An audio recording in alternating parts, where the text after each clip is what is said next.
Daniel lived in Babylon, far from his homeland, surrounded by a culture very different from his own. Yet he stood out for his remarkable wisdom, honesty, and the way he treated others with kindness and respect. Daniel loved God deeply and always tried to do what was right, even when it was difficult or unpopular.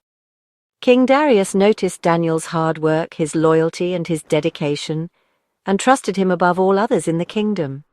Because of his outstanding character, Daniel became one of the top leaders, working alongside the most powerful people in Babylon. The king even considered making Daniel ruler over the entire land, a position of great honor and responsibility. Daniel's honesty, fairness, and unwavering faith made him respected and admired by everyone who knew him. He was a shining example in Babylon, inspiring others to live with integrity and courage. The king valued Daniel not just as an advisor, but as a true and loyal friend. Daniel's strong faith and noble character set him apart from everyone else in the kingdom. He helped the king rule wisely, offering advice that was both thoughtful and just. Daniel's loyalty, wisdom, and faithfulness made him the king's most trusted advisor and a true pillar of the kingdom. But not everyone liked Daniel's success. His rise to power made many in the royal court uneasy, and some even felt threatened by his wisdom and integrity. Jealous officials, consumed by envy, wanted his power and plotted against him. They gathered in secret, whispering about how to bring Daniel down. They watched Daniel closely, hoping to catch him doing something wrong, but he was blameless in all his duties. No matter how hard they searched, they found nothing to accuse him of. Frustrated, they realized the only way to trap him was through his faith, the one thing Daniel would never compromise. So they devised a cunning plan and convinced King Darius to make a new law, one that would target Daniel's devotion. For 30 days, no one could pray to any god or person except the king himself. Anyone who disobeyed would face a terrible punishment. The penalty was severe. Anyone who broke this law would be thrown into the lion's den, a place of certain death. The king, unaware of their scheme and trusting his advisors, signed the law without hesitation, sealing Daniel's fate. The officials were pleased. They finally had a way to get rid of Daniel, and their faces showed their satisfaction.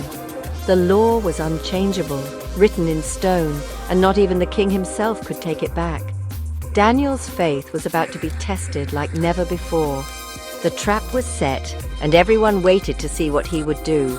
The stage was ready for their wicked plan to unfold, and Daniel's courage would soon be put to the ultimate test. Daniel heard about the new law that had been signed by the king, a law that forbade anyone from praying to any god or human except the king himself for 30 days. But Daniel was unwavering in his faith and chose to keep praying to God, just as he always had, even though he knew the risks were great.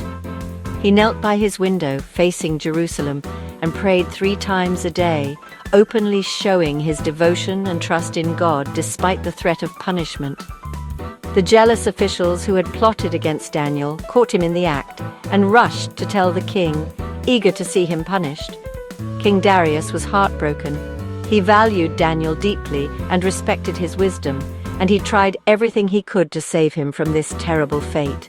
But the law, written among the unchangeable decrees of the Medes and Persians, could not be altered, no matter how much the king wished it. With a heavy heart, the king reluctantly gave the order, and Daniel was led away to be thrown into the lion's den. As Daniel was taken away, the king called out to him, "May your God, whom you serve so faithfully, rescue you from harm." Daniel was lowered into the den, and a massive stone was rolled across the entrance, sealing him inside with the hungry lions. That night, the king could not eat or sleep. He spent a sleepless night pacing and worrying for his loyal friend Daniel. As soon as the first light of dawn appeared, King Darius hurried to the lion's den, his heart pounding with hope and fear. The king's voice echoed into the darkness as he called out anxiously for Daniel, desperate to know if he had survived the night. Everyone waited in tense silence, wondering, would Daniel's God save him from the jaws of the lions? The moment of truth had come, and all eyes were fixed on the den as the stone was rolled away. From deep inside the den, Daniel bravely answered the king, his voice echoing off the stone walls. My God sent his angel to shut the lions' mouths. I am completely unharmed and safe." The king was overjoyed and immediately ordered Daniel to be lifted out of the den. Daniel had not a single scratch on him. His unwavering faith had truly saved him. The king was amazed and astonished at the incredible power of Daniel's God. Daniel's trust in God had kept him safe and given him peace in the darkness.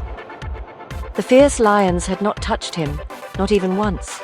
The miracle was clear for all to see, leaving everyone in awe and wonder. King Darius praised Daniel's God for saving him. He sent a message to his whole kingdom. Everyone must respect the God of Daniel. He is the living God who rescues and saves. Daniel's faith inspired the king and the people.